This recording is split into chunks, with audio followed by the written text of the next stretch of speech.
L'Associació i el Col·legi d'Enginyers Industrials de Catalunya volen posar de manifest el seu compromís en l'impuls de mesures que facilitin el canvi cultural necessari per avançar cap a l'equitat de gènere i en línia del que apunta l'objectiu número 5 dels ODS, Objectius de Desenvolupament Sostenible de l'ONU.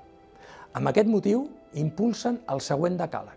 Es potenciarà la figura de les mentores que acompanyin les recent titulades en el seu procés d'incorporació al mercat laboral. L'Associació i el Col·legi d'Enginyers Industrials de Catalunya es compromet a promoure, difondre i portar a terme tots aquests aspectes d'aquest decàleg d'equitat.